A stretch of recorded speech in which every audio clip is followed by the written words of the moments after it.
Look at this photo. A man with a scholarly appearance, standing 1.8 meters tall, broad-shouldered, upright posture, and an attractive exterior. But who could have imagined that behind such a gentle and refined look was a man known as a notorious sexual predator, wanted in connection with at least 16 cases involving rape, sexual assault, robbery, and physical violence? Hello, and welcome back to Dark Crimes Real.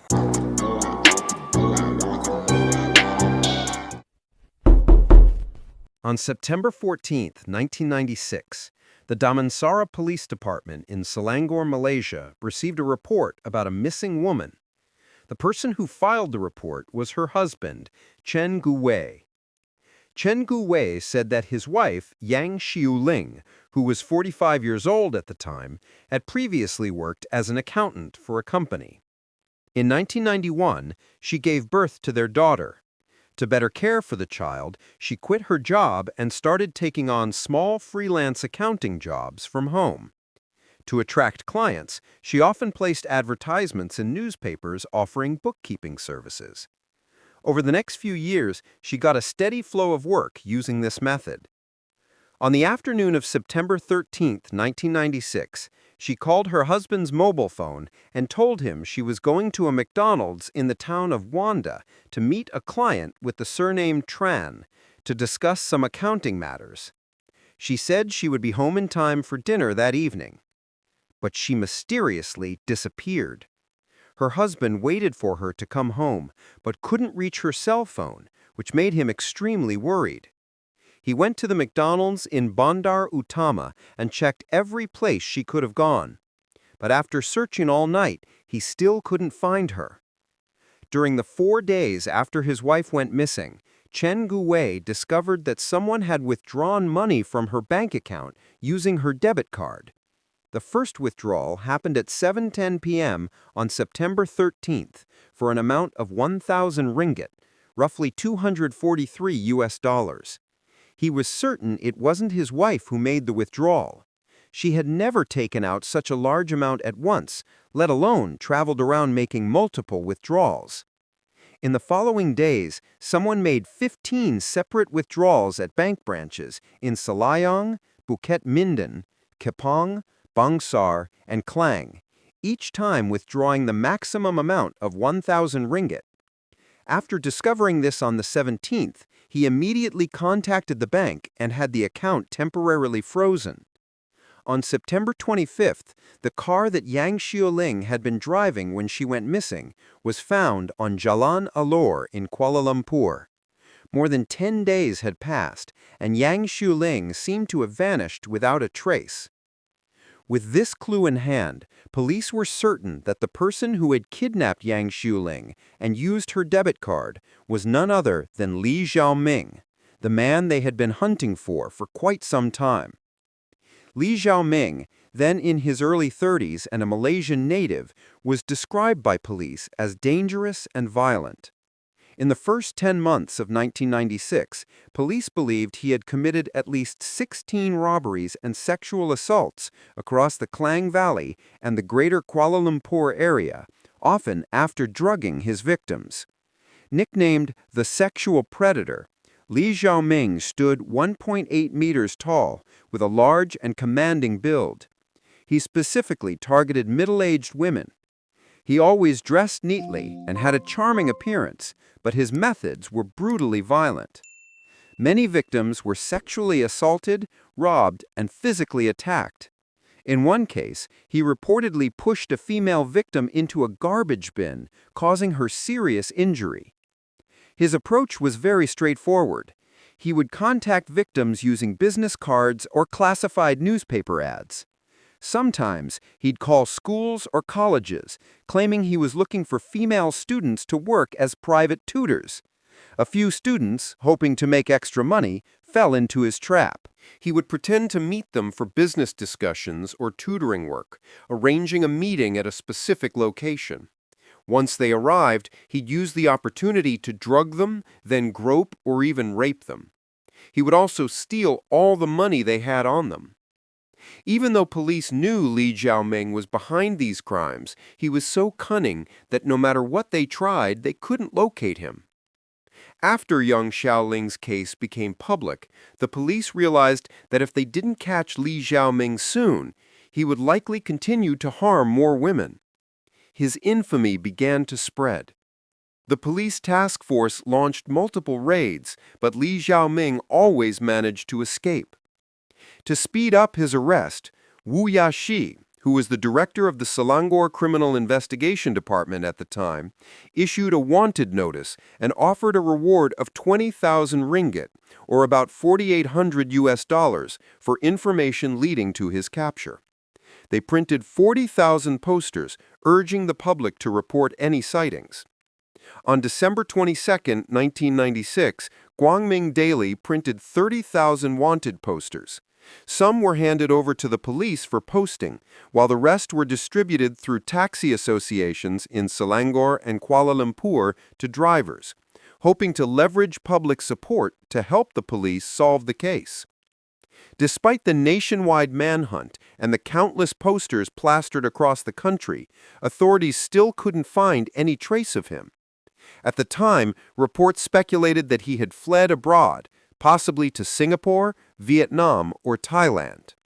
With young Xiaoling still missing after several months, another woman disappeared on January 29, 1997.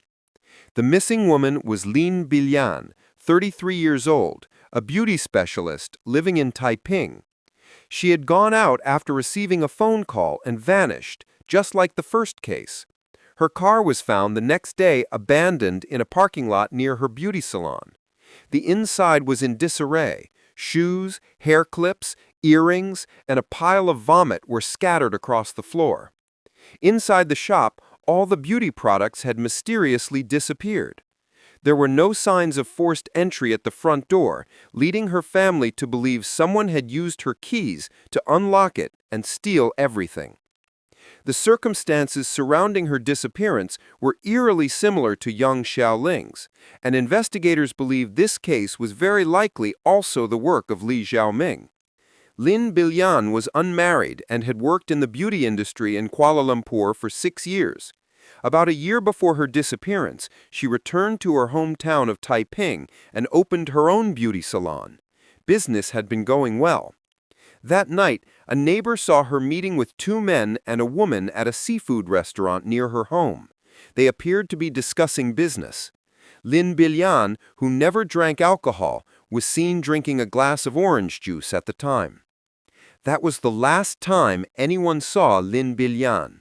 She was a distributor for a major cosmetics company, sourcing her products directly from the headquarters. Before her disappearance, an unidentified person had called her, trying to convince her to switch to distributing products from a different company, claiming the prices would be cheaper. Later, her family discovered that the phone number provided by this unknown person was fake. In addition to filing a police report, the family also published a missing person notice in the newspaper and offered a 5,000 ringgit reward, about $1,200 for any information. The police search still brought no results. On April 25, 1997, Selangor police announced that the reward would be increased from 20,000 to 50,000 ringgit, about $12,000, hoping that the larger amount would encourage information on the whereabouts of Li Zhaoming, as police believed he was still in the country. The notorious sexual offender Li Zhaoming continued to roam free. He truly was cunning. All of Malaysia was shaken, wondering why the police still couldn't capture him.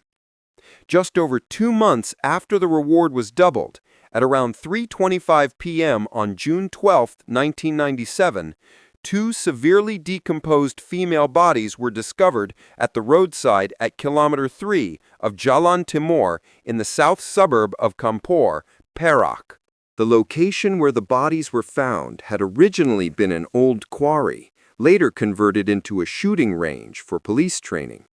Workers from the Public Works Department were preparing to dig sand and gravel for road paving when they smelled a strong odor and discovered the 2 bodies buried in the debris. 13 days later, on June 25, while police were still actively investigating the identities of the two women, they received another report of a decomposed female body found in the Gopeng area of the Ilha Highway. This body was found under a large tree near a landfill on the outskirts of Gopeng. The corpse was completely nude. About 3 feet away, police found a red and black dress, women's undergarments, and a Buddhist amulet lying in a clearing. Within just 2 short weeks, 3 decomposed female bodies had been found, leaving investigators deeply shocked. After a long period of investigation, they finally identified all 3 victims. The first 2 victims discovered were Lin Yuling, 27, from the Klang Central intersection, and Chen Baoping, 29, from Segambut, Kuala Lumpur. Lin Yuling was an insurance agent who had traveled to Ipoh on May 10 with a friend from Singapore to discuss opening a furniture store.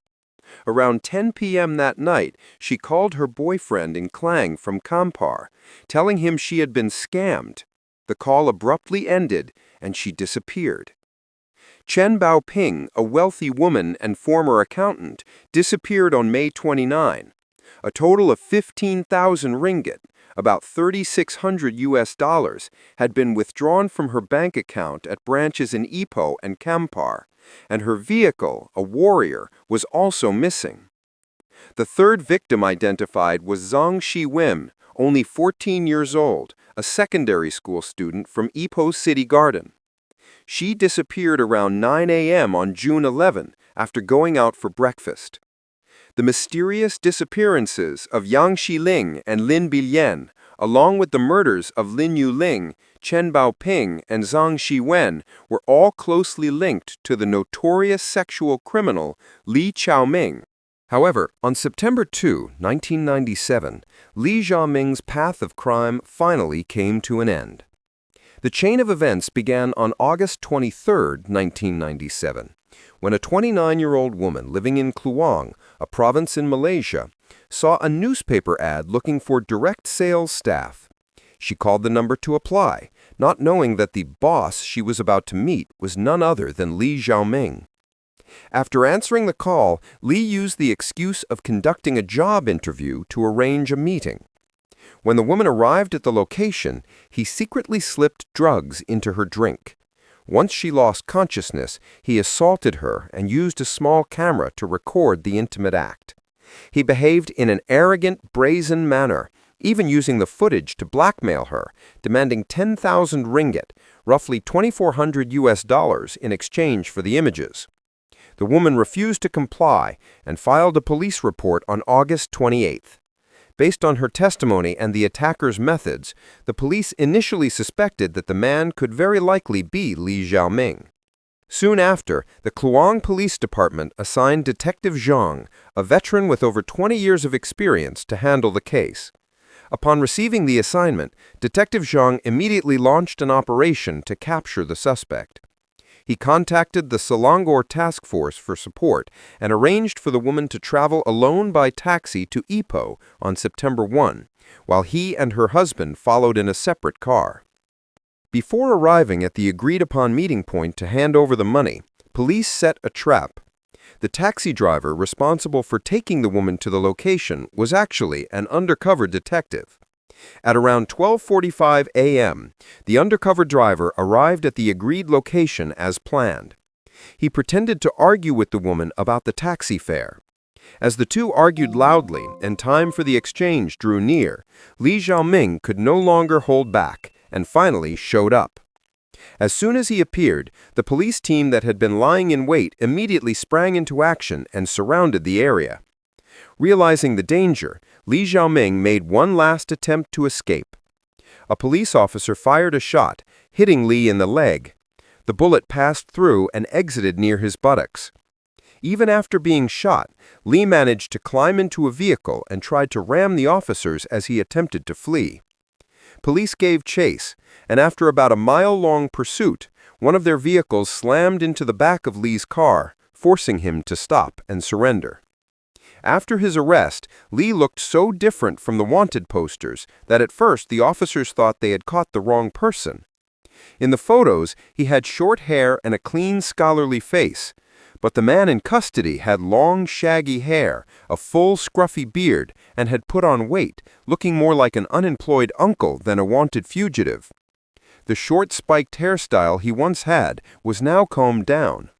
Probably from being in hiding for so long, staying indoors during the day and only going out at night, his skin had grown noticeably pale and his face appeared rounder. Police had to confirm his identity through DNA testing. The results confirmed that he was, in fact, Li Zhaoming. While being treated at the hospital, it was discovered that Li Zhaoming had advanced stage AIDS, and doctors estimated he now no more than 5 years to live. After 5 days of hospitalization at Ipoh Hospital, he was escorted back to Selangor by police for further investigation. Authorities believed he was connected to more than 16 cases, along with several unsolved missing persons incidents.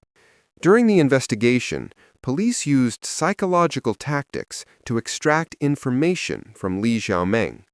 One report described how investigators visited him at Klang Hospital for 2 consecutive days, casually engaging in small talk to build trust.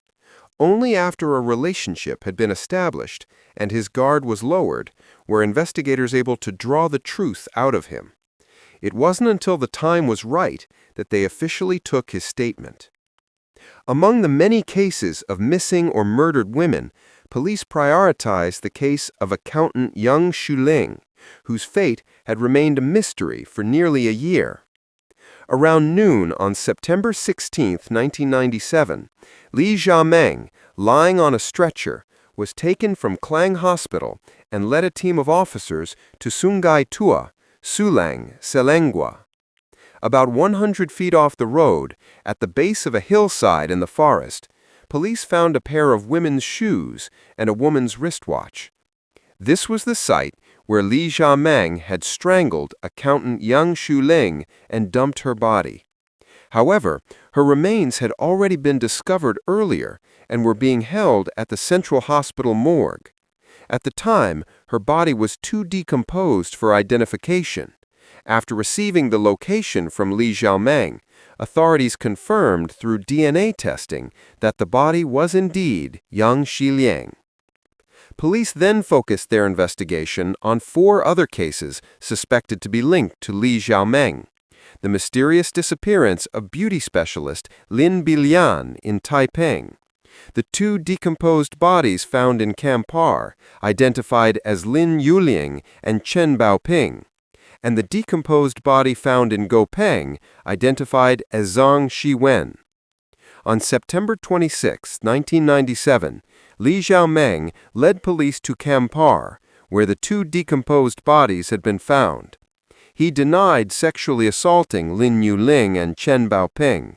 He claimed he had lured them there to rob them, but when they resisted, he panicked and accidentally strangled them during the struggle.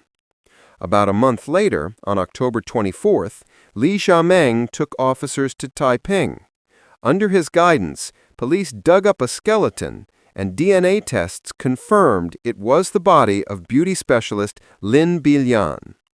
After that, he led police to the dumping site in Gopeng and admitted he had killed Zhang Shiwen. He said they had arranged to meet on June 11, 1997. The moment they met, the girl recognized him as the fugitive from the wanted posters. Fearing exposure, he immediately killed her to silence her. After reconstructing the crime scenes, all 5 deaths were accounted for. He had murdered 5 victims in just 10 months. His methods were undeniably brutal. On December 5, 1997, 33-year-old Li Zhaoming was brought to the Taiping Magistrates Court to face trial. He had a long criminal record, tied to at least 5 murders and 16 cases of indecent assault, rape, theft, and robbery. However, the police didn't have enough direct evidence in most of the cases. At first, they chose to prosecute Li Zhaoming for the murder of Lin Bilian because that case had the strongest evidence. At the time, the director of the National Criminal Investigation Department, Mohammed Ismail, explained that since Li Zhaoming had committed crimes across multiple regions in the country, charging him with all of them would require frequent transfers between jurisdictions, which could potentially open up chances for him to escape. If he was convicted for just one count of murder, he would face the death penalty, making it unnecessary to prosecute the rest.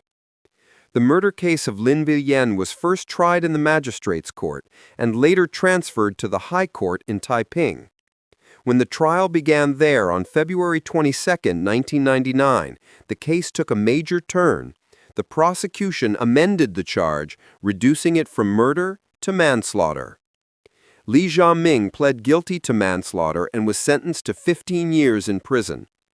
During sentencing, he requested leniency, saying he was living with AIDS and didn't have long to live. He asked to serve his sentence at Sugai Buloh prison to receive proper AIDS treatment, but the judge denied his request and sentenced him to Taiping prison instead. While he was behind bars, police looked deeper into his motives. It was believed that he had been abandoned by two former girlfriends, which may have triggered a twisted sense of control and destruction toward women, eventually leading to a series of brutal crimes. Still, no matter how emotionally hurt someone is, it could never justify harming so many innocent women. It was later reported that while in prison, Li Zhaoming converted to Buddhism. He studied Buddhist teachings, expressed deep remorse for his past actions, and hoped to find redemption through the principles of Buddhism and make amends for the crimes he had committed. About 2 years later, on April 12, 2001, the notorious sex offender finally died of AIDS at Taiping Hospital. His body was claimed by his family and cremated. His ashes were scattered into the sea off the coast of Kuala Sepetang. A notorious serial predator had vanished from the world. However, Li Zhaoming's story leaves us with a haunting question. 5 murders, 16 cases of indecent assault, rape, theft, and robbery. And yet, he was only charged with manslaughter for one victim and sentenced to 15 years in prison. Had he not been living with a terminal illness, would this violent predator have walked free in 2014 at the age of 48?